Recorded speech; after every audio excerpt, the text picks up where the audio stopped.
Olá, boa tarde. Boa tarde. Hoje mais um Presidente Convida. Vocês que nos assistem ao vivo pela internet, hoje o Presidente Convida tem a honra de trazer aqui o Givaldo Rodrigues Santana, educador e formador de instrutores de trânsito, para falar um pouco sobre a conscientização no trânsito. Boa tarde, Givaldo. Boa tarde a todos. Desde já eu quero agradecer o convite da Câmara, na pessoa do nosso presidente aí, que tão gentilmente abriu esse espaço da voz de educadores de trânsito, que realmente é muito importante esse espaço, de compartilhar o ambiente de trânsito, a importância de trânsito, da segurança. Então, agradeço muito esse tempo que vocês me dispuseram, estamos aqui e queremos trabalhar e amadurecimento e a responsabilidade do que é trânsito, porque nós temos aí um número muito grande de acidentes e o nosso trabalho realmente cultivar uma consciência de responsabilidade quanto ao ambiente de trânsito. Então estamos aqui, esperamos realmente compartilhar e trazer algo que acrescente a todos vocês. Muito obrigado. Bom, quem estiver nos assistindo ao vivo pode encaminhar perguntas, dúvidas ou comentários pelas redes sociais da Câmara. O nosso objetivo aqui é comunicar, levar o que a gente consegue de informação para a população. E já iniciando aí, tem uma pergunta bastante interessante, que você, Givaldo, como graduado em letras, pós-graduado em gestão de pessoas e se aposentou pela Companhia Suzano, onde eu também trabalhei, como se tornou educador de trânsito? Bem, o meu viés, embora estivesse numa indústria química, meu viés sempre era no ambiente de humanas. Então eu me graduei em letras e nessa grade de letras tinha dois conteúdos específicos, que era psicologia e sociologia, o qual me despertou grandemente sobre o valor desses ideais de ser humano, tanto individual como coletivo. E, portanto, quando eu tive a possibilidade ali de ter a minha aposentadoria na indústria, eu consegui migrar para a área da educação, em específica a educação de trânsito. E que, de maneira excepcional, eu observei que eu posso deixar marcas positivas, marcas realmente de legado, de realmente da seriedade o que é trânsito, da responsabilidade que é trânsito. Então eu tomei como uma bandeira trabalhar como educador e formador de instrutores. Estive primeiramente na primeira habilitação e ainda onde me despertou mais ainda a vontade de ser multiplicador e de formar multiplicadores da educação do trânsito. Então hoje eu participo credenciado pelo Detran como instrutor de trânsito, tá? Nós temos aqui na região do Alto Tietê ali a Mongitran, que fica na Rua Brás Cubas 602, onde eu atuo como formador de instrutor de trânsito. Tá? E para quê? Para que esses sejam multiplicadores do que é ser um cidadão. Esse tem sido minha bandeira que eu tenho levado. Obrigado. E no caso você atua nas duas pontas, né? Como educador, instrutor, formador de instrutor.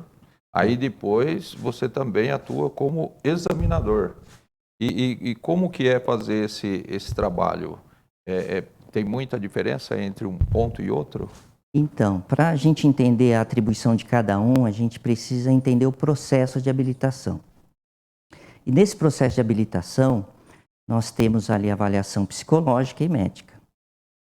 Após essas duas avaliações, o candidato ele é direcionado à aula teórica, ou seja, é uma iniciada etapa de aprendizagem, de ensino-aprendizagem com esse aluno.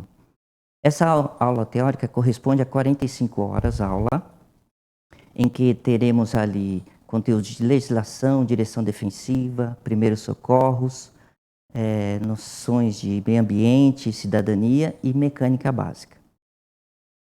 Então, depois dessas 45 aulas que o candidato passa, ele já é direcionado para o exame teórico do Detran. São 30 questões. Dessas 30 questões, 70% tem que ser de acerto. Equivale a 21 questões de acerto.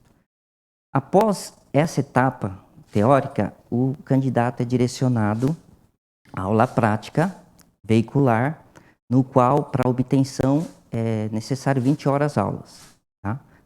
No veículo. Após essas 20 horas aulas, o instrutor e o aluno, eles vão ali avaliar as condições, se essas 20 horas aulas foram suficientes, se eles concordarem entre si, o aluno é direcionado para o exame prático veicular. E é nesse momento que o instrutor, examinador, lembrando que antes de ser examinador, ele também é instrutor, tá?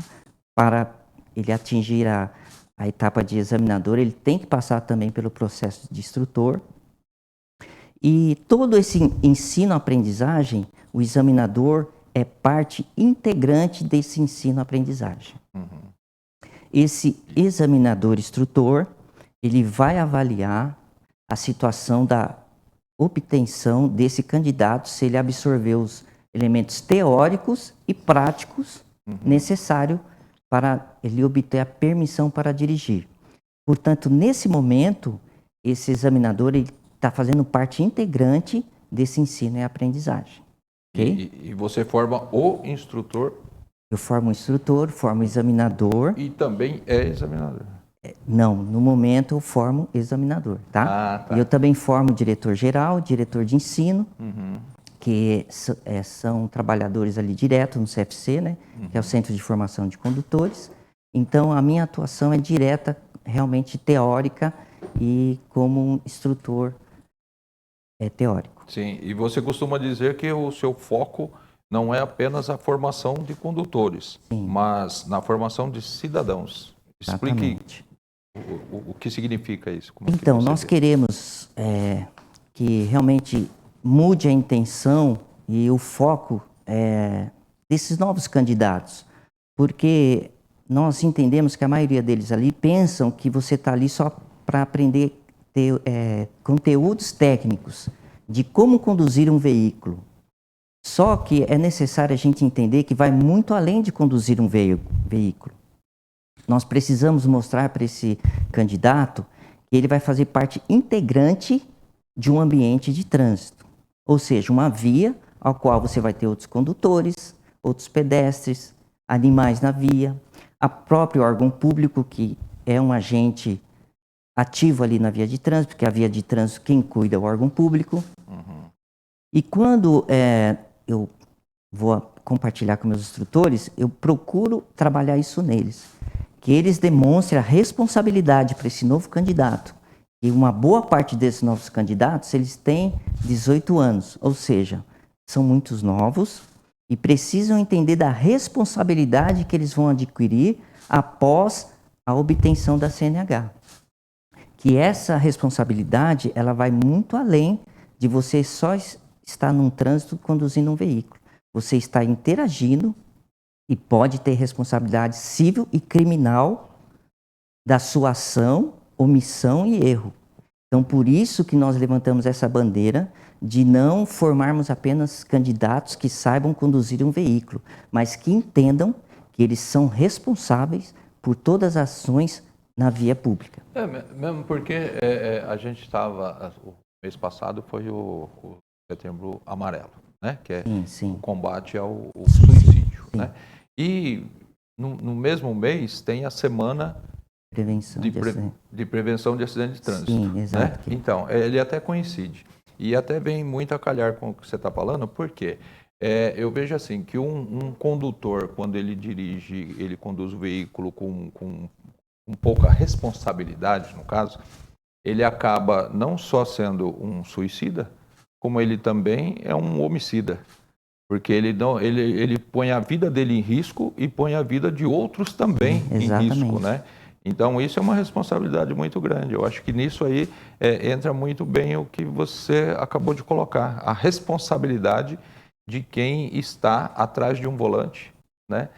o respeito com as outras pessoas, com a vida dos outros, Sim, né? Com a sim, vida dele e com a vida dos outros, dos né? passageiros e dos outros. Porque exato. a gente vê aí situação que tem gente, até teve um rapaz que ele me procurou, ele falou que queria ver se ele conseguia quebrar uma multa, né? Que isso a gente não tem esse poder, né? De sair tirando multa dos outros.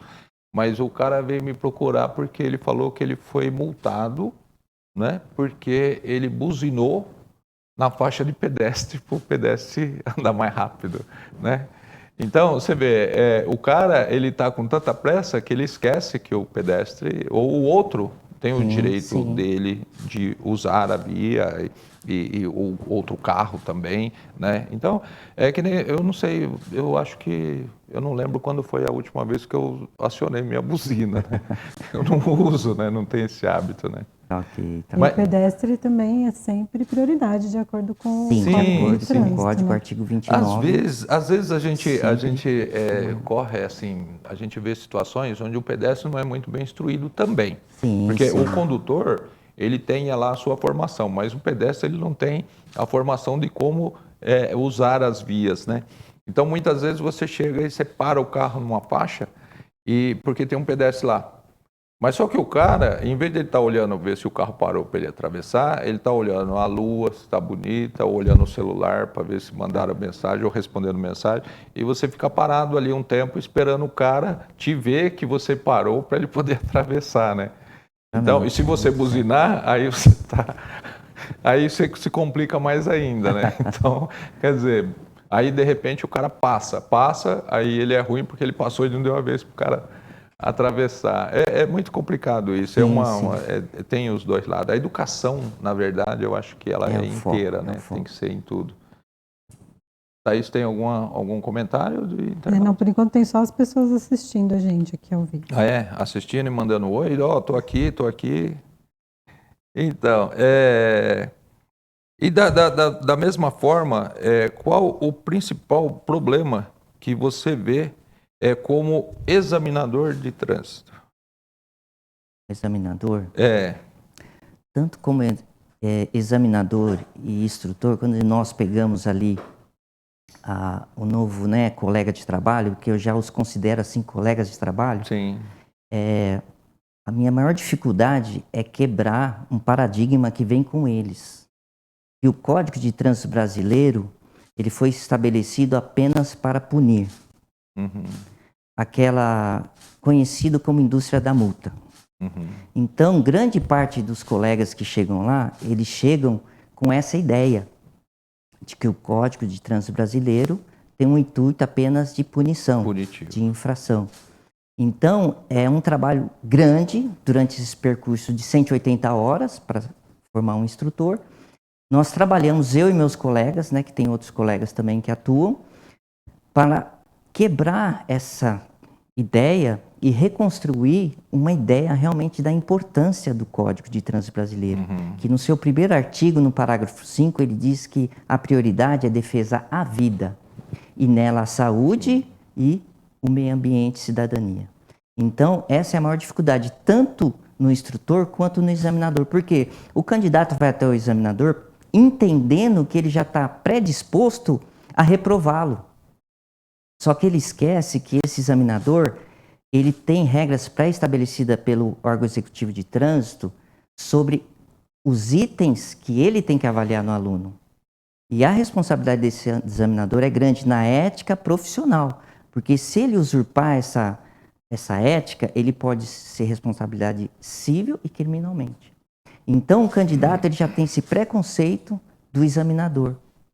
Só que o examinador, como já mencionei, ele faz parte do processo ensino-aprendizagem. Sim. Então, algo muito importante que eu queria deixar marcado aqui, que poucas pessoas falam, que a minha credencial, a credencial do instrutor teórico, do instrutor prático, ela vai estar ligada ao seu candidato até esse candidato estiver vivo e você estiver vivo. Eu já dei aula de atualização para uma colega instrutora que ela foi chamada pelo juiz para prestar depoimento. Então, é algo que a população não sabe, mas que a nossa credencial vai acompanhar o nosso aluno, que vai ser um condutor para o resto da vida. Por isso que a ética profissional, que a gente zela e trabalha em cima disso, precisa ser mantida, precisa ser zelada, para que realmente a gente forme condutores cidadãos que vai agregar responsabilidade no trânsito, tá bom? Sim. Bom, chegaram uns comentários aqui. Boa tarde. Você perguntou, aí o pessoal começou a escrever. Boa tarde aqui. Rosistela, Geraldo Otávio e LCK. Todos estão desejando boa tarde. O Geraldo Otávio está desejando boa tarde, padrinho. Deve ser seu afiliado. Minha afiliada é Geralda. Ah, desculpa. É, minha afiliada. Isso que eu coloquei óculos. Desculpa, Geraldo. Maria Aparecida Garcia, Simone Siqueira e William Sarcelli estão também desejando boa tarde pelo Facebook. Legal. Obrigado.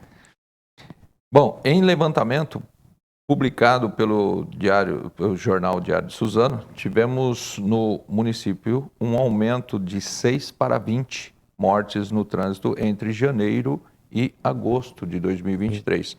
O que deve ser observado para haver a redução desse índice? Joaquim, para isso a gente precisa levantar outros dados estatísticos. E o próprio Diário de Suzano, ele publicou em 7/6/2023 um dado sobre emissão de CNH. Essa informação me trouxe um espanto muito grande do número de emissões. 88,5 mil emissões de CNH no Alto Tietê. Desses 88,5, 20,1 só foi aqui na cidade e município de Suzano. Um número muito alto. Um número exponencialmente altíssimo. O que acontece? Esse 20,1 de Suzano, só nesse semestre, equivale ao ano todinho de 2021, que foi na casa de 21 mil. No Alto Tietê, não foi só em Suzano, no Alto Tietê. Em 2021, no sistema Alto Tietê, foi 21 mil emissão de CNH. E em 6 meses nós tivemos aqui em Suzano 20,000 emissões. Então, é um número alarmante que realmente nos deixa assim, impactado do tanto de emissões de CNH. O que entendemos com isso? O órgão público, ele precisa estar atento a essa situação. Por quê? Porque são pessoas que ainda não têm a habilidade ideal. Eles ainda são novos. E com isso eles estão se envolvendo com outros condutores que são negligentes, imprudentes, e com os novos condutores que ainda são imperitos. Além desses 88 mil, que são as outras cidades circunvizinhas, elas interagem com a nossa cidade de Suzano. Então, imagine esse volume de pessoas no trânsito.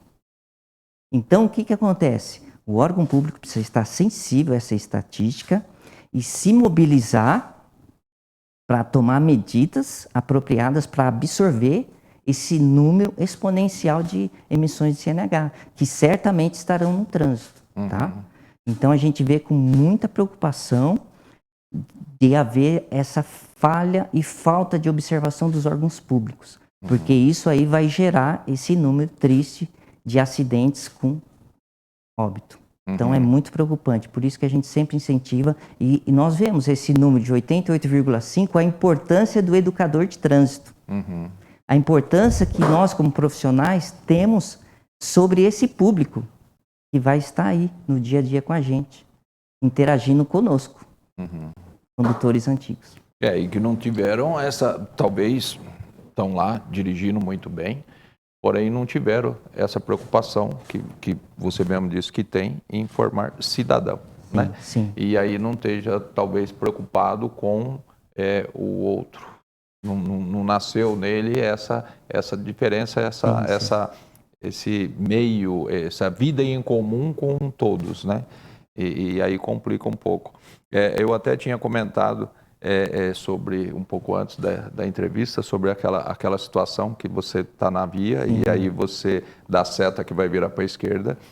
Quando você faz isso, você autoriza quem vem atrás a te ultrapassar pela direita, né? E aí acaba ocasionando um acidente, porque muitas vezes o cara eu costumo dizer que no trânsito você não tem que ser bonzinho, você tem que ser justo, né? Você tem que entrar e fazer o que você tem que fazer e não facilitar a vida do outro. Você tem que facilitar fazendo o que é correto, não é assim? É a maneira que eu penso. Eu não tenho que, o cara está ali esperando há bastante tempo, vou dar passagem para ele. Mas de repente eu vou dar passagem para ele, vou ser bonzinho e vou autorizá-lo a sofrer um acidente e causar o acidente com outro veículo, muitas vezes. Essa é uma situação, né, de autorizar a pessoa a te ultrapassar pela direita e mandar o cara entrar na via e se chocar com um outro cara, né, porque é o que acaba acontecendo. Uma coisa que acontece bastante também, em pista que tem mais de um condutor, alguém parar para dar passagem para pedestre e outro vem e não para. E não sinalizar que ele parou para que alguém mas é correto ultrapasse. apertar o pisca-alerta? Eu costumo ligar o pisca-alerta para avisar os outros motoristas, né? O pisca-alerta ele só pode ser acionado em situação de mobilização de emergência. Nesse caso aí, quando você parar numa faixa de pedestre, você já tem que ter visto atrás a distância de segmento do colega que vem atrás e sinalizar com acionamento de mão, que é permitido. De mão. Isso, de mão, que é permitido, né? Para ele entender que ele tem que reduzir. Por isso que a direção defensiva ela é muito importante. Você manter a distância de segmento, que é a do seu veículo para o da frente. Nesse caso de cruzamento, de você procurar, vai retornar à esquerda, se aproximar ao máximo do eixo da pista, que é ali a longitude seccionada, sinalizar a direção que você vai estar. E eu discordo em parte com você. Por quê? A cordialidade ela tem que estar em cima. A questão que a gente precisa realmente levantar é a segurança. É igual você falou, a segurança. E a cordialidade, ela faz parte. Porque entendamos numa situação de cruzamento. Tem 4 carros parados. De quem que é a preferência? Olha aí a situação. Tá os 4 carros parados lá. E aí? Como que a gente... Quando não tem sinalização. Quando não tem sinalização, tá? Sim. Estamos lá no nosso bairro, Vila Amorim. Sim. Tá lá, não tem sinalização. O que fazer? Nisso, o condutor cordial, ele dá o primeiro sinal para o colega da direita. E segundo o nosso código de trânsito, quem está à direita no cruzamento tem a prioridade se não houver sinalização horizontal. Por isso que é muito importante a responsabilidade da segurança em cima de tudo. E a cordialidade é parceira dessa segurança. Por quê? A gente não pode levantar, estou no meu direito. Não, ele que espere. Isso traz conflitos chegando a aumentar a intensidade. Então é importante você entender que mesmo alguma situação que você está vendo que é usurpado, mas você tem que colocar a segurança, a responsabilidade e a vida. Tá? A gente fala assim, a cordialidade. Sim. Porém, tudo bem, eu concordo nessa parte de cordialidade. Porém, tem uma regra de trânsito. E aí Sim, exato. Tem que ser conhecida por todos que dirigem. Exatamente. E aí ser respeitada. Já que você falou da Vila Amorim, eu vou colocar um lugar bem... Já deve ter passado por uma situação assim. Amélia Guerra com Benedito Costa Ramos. Na esquina ali onde tem a pizzaria do Monteiro ali, do Morato, o Leca ali, do Torneiro. Então, ali, você chega, você está passando na Amélia Guerra, Sim. Você está indo na Amélia Guerra. Sim. Tem uma placa na Benedito Costa Ramos, tanto quem vem da direita como quem vem da esquerda, ou quem desce para Prudente de Moraes, ou quem sobe dela, tem a placa de pare, dos dois lados. Porém, há uma canaleta. Então, quando você vai passar na sua preferencial, você tem 2 canaletas para você atravessar e você vai ter que reduzir. Nisso aí o carro passa como se não houvesse amanhã. Ele não vê a placa, ele simplesmente passa porque é uma via contínua para ele, está tudo certo. Isso. Então, é o cara que está dirigindo que não observa as placas, então ele não vê isso. Quando vem um motorista que ele fala, é minha preferencial, e vai ali a um acidente. Eu falo isso ali, na Rua Ipês acontece isso também, que ali na Vila Urupês ali acontece bastante isso. A falta de sinalização, muitas vezes. Ou, às vezes, tem a sinalização, mas o condutor, ele não observa as placas. Ele acha simplesmente que né, e vai. Então, isso acontece muito. Sim. E nesse ponto também tem a sinalização vertical da placa e a horizontal no chão. Sim, muitas vezes e tem. Inclusive, você me fez lembrar, e eu até compartilhei e parabenizei Suzano, porque depois das 23 horas, existem pontos do alerta piscante no semáforo.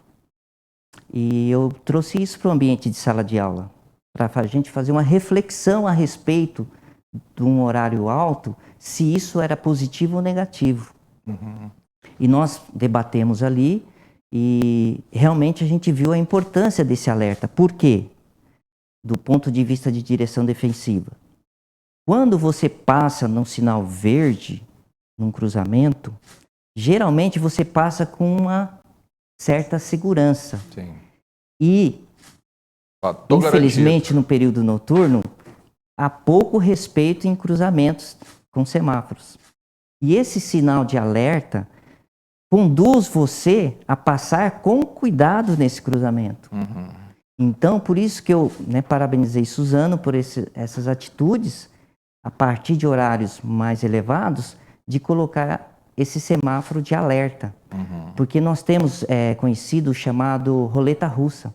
E muitos jovens, devido à adrenalina ou alguns motivos, eles passam em semáforos que estão com semáforo vermelho para eles. Então você que está ali com sua família, entendendo que você está seguro, você se coloca em situação de acidente. Então, por isso, esse alerta piscante, nós conversamos, inclusive tinha colega lá, que ele trabalha lá no SAMU, né? A gente trabalhou, ele tem experiência de semáforo, tudo, e ele observou que realmente esse alerta piscante em determinado horário, ele é positivo, porque ele vai despertar em você a segurança de você ter cautela de atravessar esse cruzamento. Então, parabéns nesse item para a Suzano. Porque a gente tem muito isso aí até na Marginal do Una, ali Mário Covas, né, ali.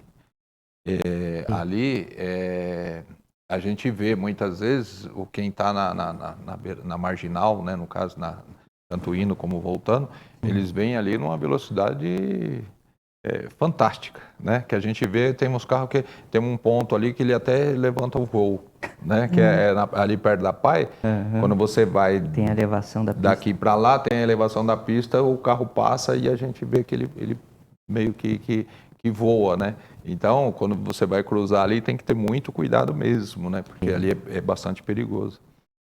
Mas vamos lá. O Brasil registrou um crescimento de 13,5% no número absoluto de mortes por acidente entre 2010 e 2019, segundo dados do IPA, um Instituto de Pesquisa Econômico e Aplicada.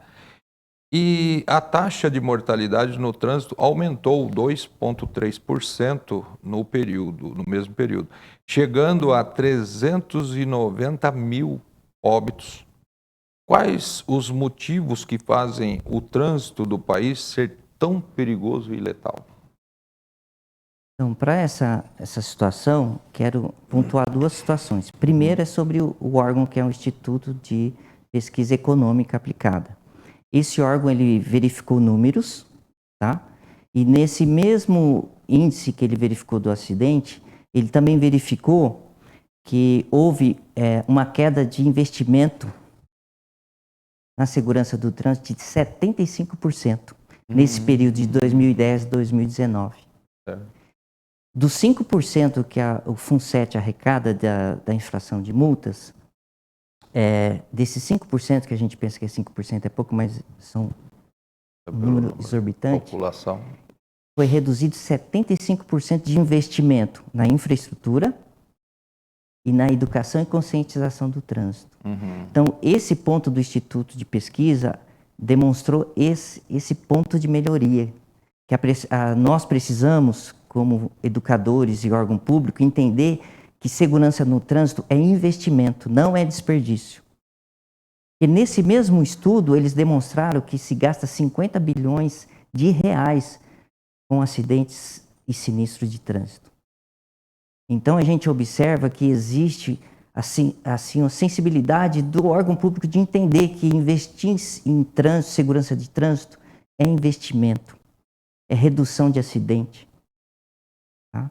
É redução de perdas de vidas, material, entendem? Então, esse é o primeiro ponto do estudo. Outro ponto, a gente precisa fazer o panorama do Brasil. O Norte e o Nordeste, o aumento foi 45% de acidente, com óbitos. Desses 45%, só a amostragem de moto passou de 150%. Então, a gente observa que aí, além, né, da influência do investimento, há um vácuo ou uma situação de órgão público ali. Porque eu já ministrei aula para um colega lá do Nordeste e ele falou assim, professor, o trânsito no Nordeste é complicado. Por quê? O policial rodoviário federal, ele tem a sua atribuição apenas ali na rodovia. Ele não pode sair daquela circunscrição. Ele vê ali na cidade, no bairro, as pessoas andando sem capacete, as pessoas andando com número altos ali na moto, e ele não pode fazer nada.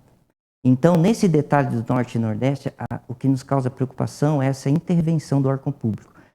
Quando nós comentamos do número grande de Suzano, a gente observa que o órgão público tem que ser presente. O cidadão, ele percebe quando o órgão público é presente no trânsito.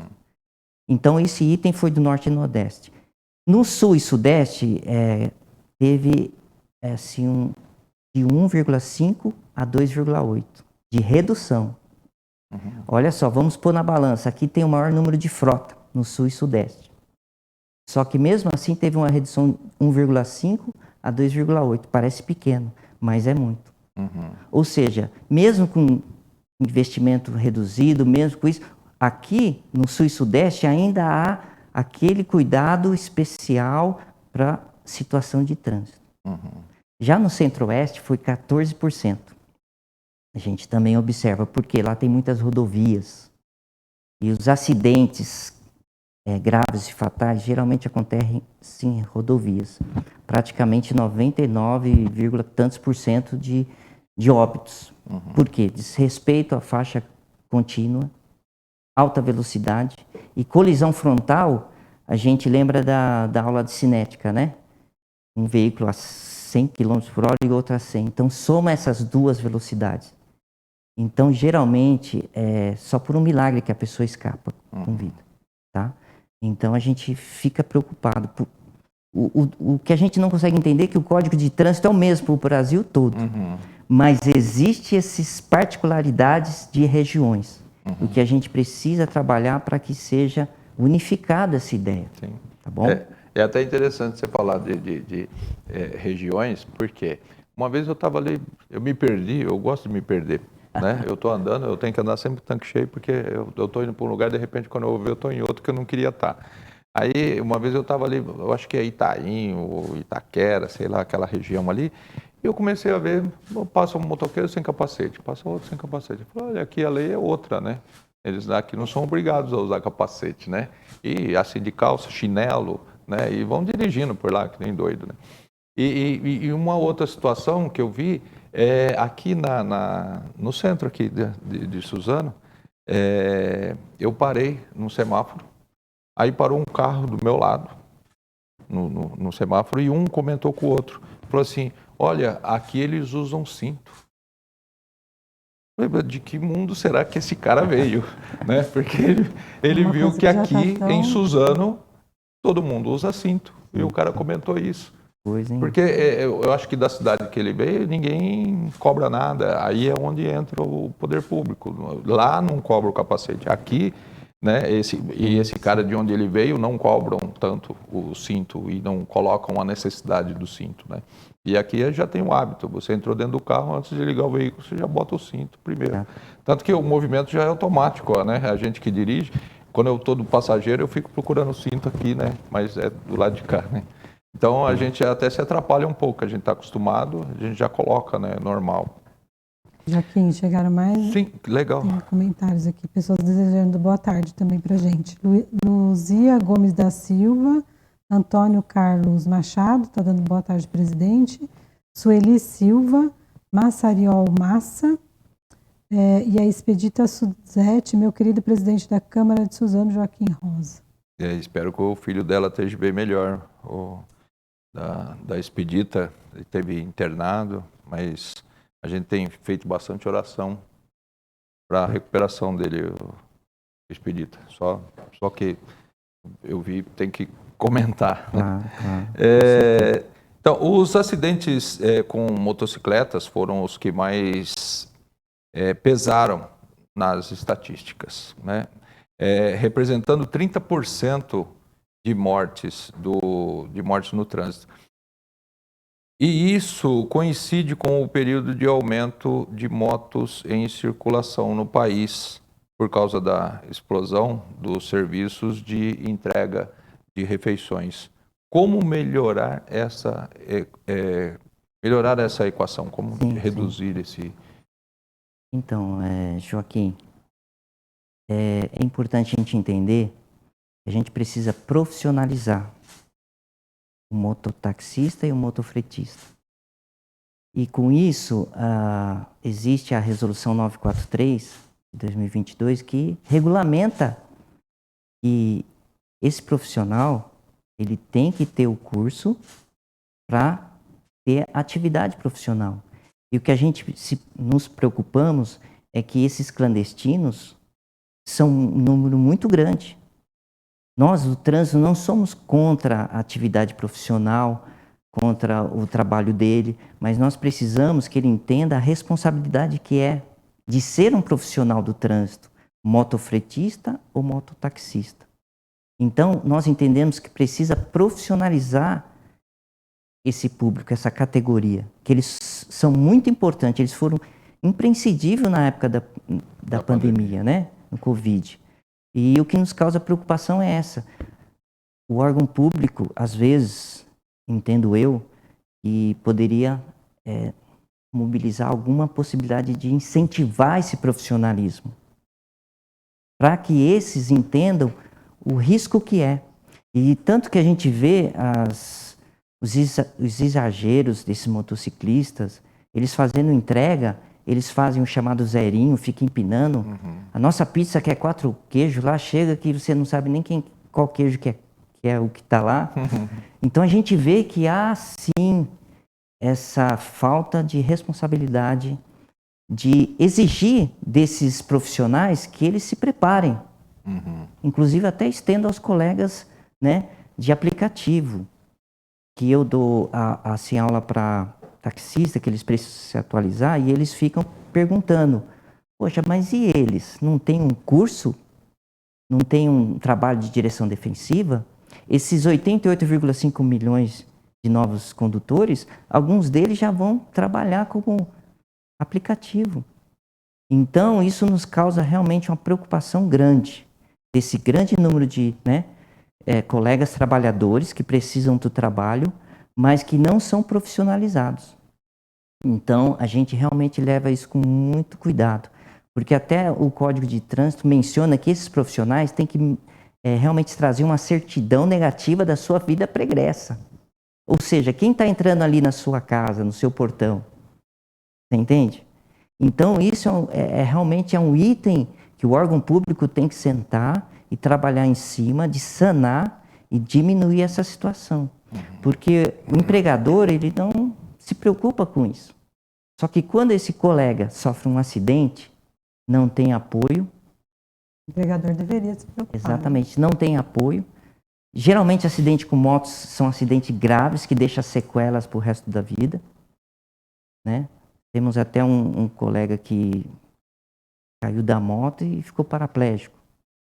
Sim, é muito triste um jovem. E isso realmente nos causa preocupação, ainda mais com este veículo moto, que profissionalizando ele vai entender que ele precisa ser visto e ver.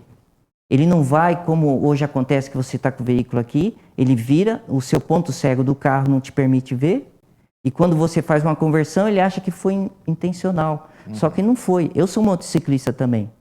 Então eu me coloco no lugar do motociclista e do condutor do veículo. Então precisa ter esse profissionalismo, Joaquim. Não sei de que forma, mas já está constando no Código de Trânsito, já tem resolução, precisa de disposição. E muitas vezes, você falou que muitas vezes ele sai, ele se forma, ele pega a habilitação e já vai trabalhar. Tem muitos que já trabalham e depois vai se formar. Existe muita essa situação também. A situação, de repente, precisa de emprego, ele consegue lá uma moto e acaba indo, muitas vezes pega a moto emprestada do amigo para poder fazer a entrega. E esse negócio de ponto cego, ou muitas vezes até a falta de atenção até do motociclista. É comum a gente ver o motociclista andando com seta ligada, né? Porque é manual, não é que nem carro, que você, quando você volta o volante, ele desliga. Então, já aconteceu comigo uma situação na 9 de julho que o rapaz vinha e eu ia entrar. Eu vi que ele estava dando seta, que ele ia entrar para a direita, então eu podia seguir. Então, mas só que eu entrei na avenida. A sorte dele é que eu também ia entrar na via. Então eu entrei e fiz com que ele tivesse que parar. E ele buzinou e brigou comigo. Só que eu fiz assim para ele, aí ele olhou e viu que a seta dele estava ligada, aí ele fez assim para mim. Okay. Quer dizer, não teve um acidente, não teve problema nenhum, porém poderia ter sido um acidente grave ali, porque se eu fosse atravessar, eu podia ter atravessado na frente dele, imaginando que ele ia entrar. E ele não vinha com uma velocidade tão alta assim, então dava para concluir, você imaginar que ele ia entrar e acreditar nisso, né? Sim. Então foi o que eu acreditei, que ele ia entrar. Aí eu fui. E no que eu entrei na via, ele veio atrás de mim e veio reclamar comigo. Eu falei, a seta tá ligada. Quer dizer, ele entrou lá atrás em algum ponto e ligou a seta para entrar e depois ele não desligou mais, ele seguiu em frente. Então, quer dizer, você também acaba dando uma informação errada para quem, de repente, pode causar um acidente contra você, né? Então, exatamente. Isso é complicado mesmo. Mas, até isso. A dona Expedita respondeu aqui que o filho dela está melhor, graças a Deus. Oh, que bom. E falou para o Givaldo, muito importante essa aula, está chamando de aula. Obrigado. Agradeço. Feliz Silva também deu boa tarde agora. Chegou uma pergunta também aqui, que tem a ver com o que foi conversado no início, né, da questão das autoescolas. Se reprovar na prova, tem que pagar de novo? Se sim, isso não seria um estímulo para as pessoas pagarem, entre aspas, né, para passar na prova? Então, realmente, esse comentário, a gente entende que o mais importante, o candidato se posicionar, é que ele é capaz.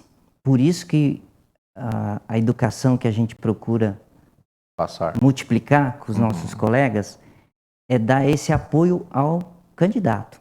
É aumentar a autoestima dele e demonstrar que ele é capaz. Tá? Quanto a essas situações, eu acredito que a fiscalização do Detran é grande. Não vou aqui entrar nos pormenores, mas eu acredito que o nosso papel como educador é realmente incentivar esse nosso colega, nosso candidato, nosso futuro colega de trânsito, que ele é capaz e que ele vai passar por esforço próprio e que ele vai ser um bom condutor e vai estar no trânsito conosco, tá bom? Aí nesse particular, acho que a fiscalização do Detran, que trabalha tanto, e nós como educadores incentivamos realmente a pessoa a ter autoestima, tá bom? Porque na verdade há uma queixa de, eu já paguei para poder fazer o exame. Aí eu vou pagar de novo porque eu reprovei, então é alguém ganhando dinheiro. Só que não se vê o custo que é ter um novo exame. Então, eu acredito que seja assim. Vai ter que pagar a hora do examinador novamente. Né? Tem um período de treinamento pós a reprova e o novo exame. Então, tem um custo realmente, não é isso? Eu acho que segue nessa linha também. Esse custo é importante mencionar, porque a pessoa pensa que não tem custo o veículo. Tem custo. O instrutor tem que dar, né? Mais atenção, tem que ter mais aulas. Nesse particular aí, são custos básicos. Fala assim, infelizmente, é difícil de se resolver isso. Falar, não, você pagou uma vez, você pode prestar quantos exames você quiser, que não tem custo nenhum. Não, você tem uma... E acaba sendo também, de uma certa forma, um incentivo a pessoa se preparar bem para quando ela prestar o exame, ela passar e não ter que pagar de novo, né? Exato. Então, mais ou menos isso. Mas vamos lá, continuando agora por causa do Código de Trânsito, né? Já que é ele que faz toda essa regulamentação, né? O Código de Trânsito, ele é de 1997. Com as atualizações, estabeleceu muitas regras importantes, como a lei seca, a obrigatoriedade do uso de cinto, os limites de velocidade. Qual a sua opinião sobre esse código de 1997? E é um código completo? Então, Joaquim, a minha habilitação eu tirei em 1990, então foi antes do Código de Trânsito Brasileiro, tá? Mas a importância do código é muito, muito grande na sociedade. A sociedade está melhor por causa do Código de Trânsito, tá? Porque ele visa realmente a resguardar a segurança no trânsito, a colocar parâmetros no ambiente de trânsito, que antes não havia. Que antes não havia o profissional de trânsito que tem hoje. Ou seja, ele profissionalizou o ambiente de trânsito.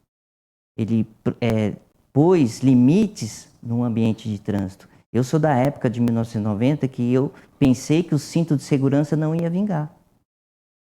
E eu sou testemunha que vingou. Claro que ainda é ponto de melhoria, que os passageiros, boa parte deles ainda não usam. Mas isso, até compartilho com os colegas, isso é responsabilidade do condutor. O condutor que está levando o passageiro, ele não pode aceitar esse passageiro andar com ele sem o cinto de segurança. Então, esse Código de Trânsito, ele veio para agregar realmente segurança à vida, que é o que nós temos de mais precioso, tá? Ele é completo? Ele é um órgão vivo. Ele sempre está se atualizando, porque nós, como cidadãos, sociedade, nós também estamos nos atualizando. Nós vemos hoje patinete, nós vemos hoje bicicletas elétricas. Então, o código ele é um órgão vivo. Então, ele vem sempre se ajustando à formatação da sociedade. Tá? Inclusive, ele tem também como apoio resoluções, portarias, né, que são de âmbitos realmente, detalhes particulares em cada município, estado, entendem? Inclusive, agora, na semana do trânsito, nós tivemos uma resolução 1000, que é o quê? É o tema para o ano de 2024, que é a paz no trânsito começa com você. Então, quando o Código de Trânsito, a gente pensar, ele não atende, mas tem uma resolução específica e ela amplia esses detalhes do Código de Trânsito. Do motociclista, quais os equipamentos de segurança? Entende? Aí a gente vai lá, linka numa resolução e vê quais são os equipamentos adequados. Tá? Então, o Código de Trânsito realmente ele veio para ajudar e tem ajudado muito. Nós precisamos isso, quebrar esse paradigma e demonstrar que ele é para a segurança da vida. E que se você se posicionar dessa maneira, você não vai ter mais infrações. Que é o que todo mundo se queixa. Então, falar assim, né? Que nem você falou, os motociclistas, né? E uma vez eu vi uma queixa de um motociclista que eu chamei ele de motoqueiro e ele falou que ele não era motoqueiro, ele era motociclista. Motoqueiros são os outros, né? Porque eles classificam lá entre quem é motoqueiro e quem é motociclista, né? E aí uma outra coisa que você falou de patinete e tal. Aí eu sou um tempo mais antigo aqui em Suzano, né? Como eu nasci aqui, a minha habilitação é mais antiga que a sua também. E aí eu lembro de um tempo que as bicicletas, elas tinham placa. E aí, se você não tivesse a placa na sua bicicleta, a sua bicicleta podia ser apreendida. Isso era um momento que a gente não tinha nem muito veículo aqui. A gente tinha, era Aeroílis, Galaxy e essas coisas andando por aí, né? E tinha Fusca novo, tinha todas essas coisas aí, né? No tempo que saiu. Antes ainda de sair Brasília, Variante, essas coisas assim. Então tinha, as bicicletas tinham placa. E depois foi tirado. Porém, a bicicleta é considerado um veículo, só não é automotor. Mas é um veículo e tem também que respeitar as leis do trânsito, né? Sim, exatamente. Assim como você falou também muito bem, o skate, o patins, o patinete, né? Ele está andando na via, fechou o semáforo, o cara tem que parar. A bicicleta também tem que parar. Ela não tem que atravessar no sinal vermelho porque ele é uma bicicleta e não tem placa, né? Não vai ser multado. Tá, beleza, ele não vai ser multado, mas pode morrer. Né? E aí está cruzando, porque a partir do momento que o sinal fechou para você, ele abriu para o outro vai sair. E aí você vai passar, não tem como um passar pelo outro, né? Dois corpos não ocupam o mesmo lugar no espaço, não é assim? Então, eu penso assim, as pessoas também têm que se conscientizar disso, né? Que a bicicleta também é um veículo. A parte do ponto cego, né, que você também falou, nessa parte de correr a bicicleta, a moto, né, a moto vem buzinando, e acha que você ouviu e passa a 100 por hora.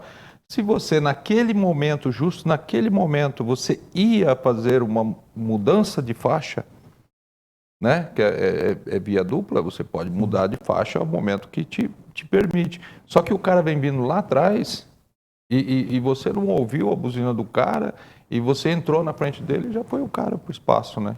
Então é uma situação muito... E eles vão como se você ouviu, né? Eles acreditam que você ouviu, que você nunca vai trocar de faixa, que aquele corredor está livre para eles, né? E muitas vezes não é bem assim que está funcionando, né? Inclusive, você comentou do Código de Trânsito, tem esses itens importantíssimos que, né, foi ali, você não é proibido a beber, você é proibido a dirigir sob condições, influência do álcool e tóxico, substâncias toxicológicas. E isso veio muito para ajudar, tanto que hoje nós temos exame toxicológico para profissionais do trânsito. A gente pensa, não é importante, Imagine você estar aí numa viagem com sua família, um colega profissional do trânsito, com um caminhão com uma carga tonelada altíssima, em situações de adversa de condutor ali, sob influências de álcool ou toxicológico. Ele realmente é um potencial altíssimo de acidente grave no trânsito. Da velocidade, nós temos ali, no seu artigo 281, a situação de, assim, agravante. Até 20% da velocidade, você tem ali a infração média. De 20% a 50% da velocidade, você passa para grave. E acima de 50% da velocidade permitida, você já é gravíssimo, multiplicador, tá? E ainda é suspenso do direito de dirigir. Correndo ainda o risco de reincidência de você ser cassado a sua CNH. Inclusive, com os colegas instrutores, eu sempre trabalho isso. Tem uma palavra que o pessoal fala assim, CNH definitiva. Ela não é definitiva. Nós podemos e corremos o risco de perder essa CNH. Se você for suspenso e for reincidente, você é cassado. Ou seja, você perde, tem que cumprir um tempo para depois você retomar todo o processo de habilitação. Então, é muito importante, esses itens mencionados aí no Código de Trânsito, ele veio realmente para frear esses abusos, tá? Com viés à segurança do trânsito. Tanto que, se você for estudar o Código de Trânsito, e eu incentivo a você a realmente absorver o Código de Trânsito, você vai ver que todas as gravíssimas, eles têm um alto potencial de risco de morte. Então, esses itens gravíssimos não estão lá à toa, que realmente ele é potencial para a sua vida. E você falou de velocidade alta, acima da velocidade, mas também tem multa para abaixo da velocidade exatamente, permitida, abaixo né? da média permitida. Tá. Se você estiver abaixo de 20 km e a via for a 40, uma via, né? você também é passível de ser autuado com a infração que está abaixo do limite de velocidade. Isso é uma informação muito preciosa também, que poucos têm. Porque, olha, falar a verdade para você, eu sou habilitado há muitos anos, mas dá uma raiva quando o cara fica devagarzinho na sua frente e te atrapalhando você andar numa velocidade que é permitida. Inclusive, até eu acho interessante, parece que muitos motoristas não olham o velocímetro dele, porque está lá no radar que é para ele passar a 50, ele passa a 20. Eu falo, poxa, passa 50, passa a 45. O temor é tão grande, né? Então, mas o cara, ele faz questão de passar a menos para poder, parece que ele fala assim, vou atrapalhar esse cara de trás aí, vou andar bem devagar, né? É complicado, né? E quem anda devagar, anda sempre na esquerda, né? Não tem nada a ver com política isso, mas eu quis comentar. Quem atrapalha a vida dos outros está sempre ali na esquerda, não sai não vai para a direita nunca. Estão desejando boa tarde, Gilvandro Matos, Mércia Reis, Samuel Lima e Carlos Júnior, sim, que ele faz uma pergunta, por que os motociclistas são tão agressivos? Agressivo.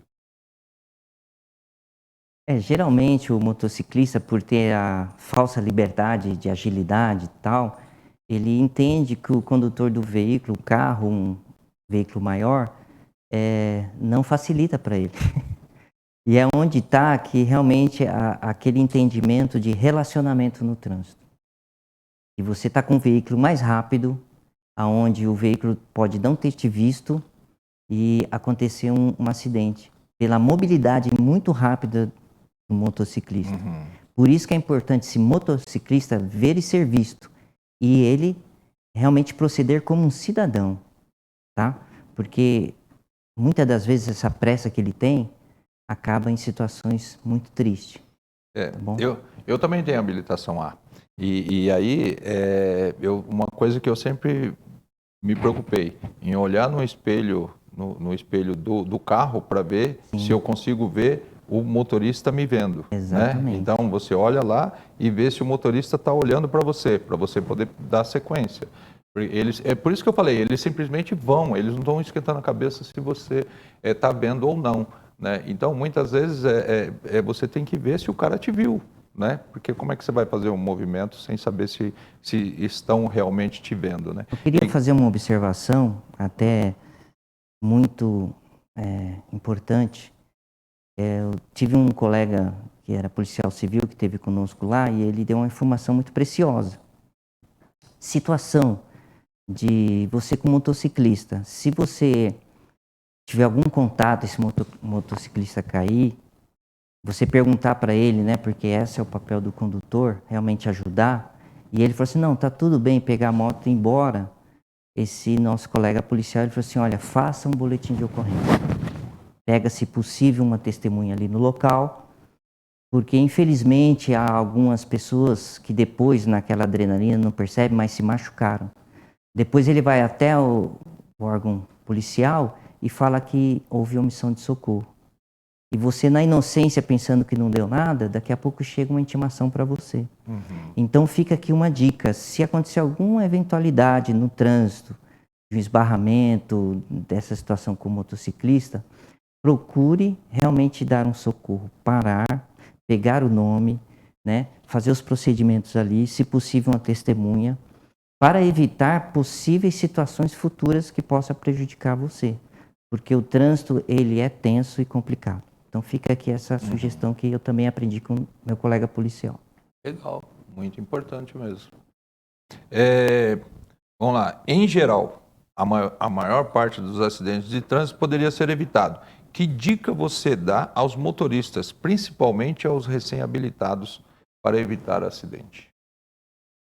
Então, motoristas e motociclistas. Isso, exatamente. O importante é poder rever os itens de direção defensiva, que eles são muito importantes. Direção de segmento, condições adversas de condutor, de passageiro, tá? Existe aqueles itens do condutor negligente, que ele não dá atenção no trânsito. Situação do condutor imprudente, que ele sabe, ele conhece as regras e ele decide não fazer, E tem uns colegas que são realmente ali peritos, ainda não tem a perícia adequada para um ambiente de trânsito. Ainda mais horários de pico, de aglomeração, tá? Então, a recomendação que a gente faz para todos os condutores é que realmente verifique isso, se você está sendo um condutor negligente, você está sendo um condutor imprudente e imperito. Esse colega novo condutor, ele tem que entender que ele está sem a blindagem ali do carro do CFC. Sim. Que outros condutores não sabem que ele é um novo condutor. Alguns ainda põem na etiquetinha e tal. Mas ele precisa, nesse tempo probatório, que chama permissão para dirigir, evitar esses ambientes de conflito, áreas de conflito, ambiente de horários de pico. Procure amadurecer ainda, ter mais habilidade, ter mais visão do veículo, tá? Noção de espaço, que é uma das coisas que muita gente observa, que os novos condutores eles não têm muita a visão de espaço, tá? Na hora de estacionar, aquela dificuldade toda. Então, para esses novos condutores, a gente orienta, nesse tempo probatório de 12 meses, que eles procurem dirigir, com certeza, mas evitar esses ambientes que têm números elevados de veículos, tá bom? Nós já estamos com 1 hora de entrevista no ar. Sim. Eu queria colocar aqui o Carlos Júnior, que fez mandou a pergunta sobre os motociclistas, está agradecendo pela resposta. Chegaram vários elogios aqui para o Givaldo. Bom, a Thelma Godoy está desejando boa tarde. Obrigado. O Marcial Vitório, parabéns, Givaldo, excelente profissional. Presidente, convidaram um profissional da mais alta capacidade e um ser humano ímpar. Que Deus os abençoe e parabéns pela escolha. A Rosana Nascimento também está desejando boa tarde. E no Facebook, a Solange Lima, parabéns, muito bem explicado esse assunto. Tirou várias dúvidas de muitas pessoas. Obrigado. Podemos ir para as considerações finais? Com certeza. Começando pelo convidado, pelo Givaldo. Bem, eu novamente vou reiterar minha gratidão, né? Gratidão a Deus, gratidão ao nosso presidente Joaquim Rosa, que abriu esse espaço da voz do educador, da voz de um cidadão que realmente entende qual o propósito que Deus permitiu a gente ter, né? Nós estamos nessa vida que não é por acaso, nós precisamos deixar legados positivos. E eu agradeço e louvo a Deus por isso e realmente eu agradeço essa oportunidade de ser relevante como cidadão e que realmente a gente possa fazer diferença, mesmo que é um número alto de acidentes graves, mas que a gente levante essa bandeira de realmente respeitar o próximo, respeitar, pois atrás desse condutor há uma família, um pai, uma mãe, os filhos, e que ele precisa ir e vir para a sua casa. Portanto, que realmente a gente possa ter essa responsabilidade, que é ter amor ao próximo. Obrigado.